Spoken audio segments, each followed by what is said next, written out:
This is the Washington Times front page for Thursday, January 12th, 2023. Thanks for joining us. I'm George Gerbo. House Republicans kicked off their promised investigation into President Biden and his family's business dealings with requests for information from the Treasury Department and testimony from former Twitter executives. Joseph Clark reports House Oversight Committee Chairman James Comer has asked for 3 former Twitter executives to appear next month for his committee's investigation into censorship of the Hunter Biden laptop story ahead of the 2020 election. House Republicans also have paved the way for a new subcommittee led by House Judiciary Committee Chairman Jim Jordan, focusing on the weaponization of the federal government in response to First Amendment concerns. The American Civil Liberties Union is calling for an overhaul of FBI rules after R. Ryan Lovelace reported that agents used the CIA and NSA to spy on Americans. The ACLU is urging the Bureau to impose new limits on agents' power to investigate Americans without warrants. ACLU senior staff attorney Ashley Gorski told Ryan there is no question the FBI must tighten its standards for conducting assessments.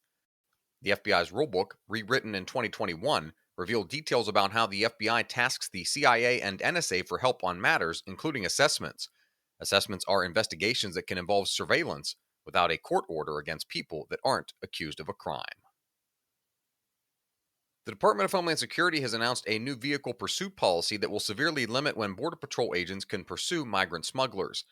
The policy, Stephen Dinan reports, bans agents from trying to box in a fleeing car or from using a pursuit immobilization technique, or pit maneuver, in which a car is intentionally bumped to get it to stop. The policy also discourages pursuits when a suspect is fleeing above the speed limit, is overloaded with illegal immigrants, or is headed toward a more populated area. All are frequent occurrences in Border Patrol chases. Customs and Border Protection said the new rules do not ban pursuits, but are needed to reduce the danger and force agents to evaluate whether the suspected crime is serious enough to deserve a chase. You can read all of these stories at WashingtonTimes.com/front page. You can also find the entire lineup of Washington Times podcasts at WashingtonTimes.com/podcasts.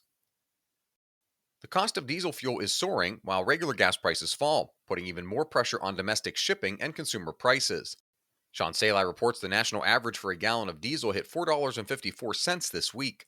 That's up nearly $1 from a year ago, according to the latest data from the Energy Information Administration. In California, where diesel averages a national high of $5.44 a gallon, the price is up about 70 cents. The average regular gasoline price on Monday hit $3.25 a gallon, down more than 3 cents from last year, according to the EIA. Commercial trucks in the U.S. consume roughly 36 billion gallons of diesel annually to deliver a wide variety of goods. Because of that, the Maryland Motor Truck Association says higher diesel prices deliver a 1-2 punch of increased expenses and less business, especially for smaller companies. And finally, the provincial city of Bakhmut has become the unlikely epicenter of Russia's campaign in Ukraine as the Kremlin desperately seeks a symbolic signature win for an invasion that has gone badly wrong so far. The pitched battle for the obscure eastern Ukrainian city has reached a critical point over the past few months, but military strategists say the prize is not worth the expense. Although less than 5% of the population of Bakhmut, once a city of 70,000, is believed to still be in the city, the Ukrainian army on a recent visit was entrenched among the rubble where buildings and apartments once stood. The flanking movements of Russian forces to the north and south have caused the Ukrainians to move out of their defensive positions and forced them to spread their lines more thinly while preventing the Russians from claiming the city.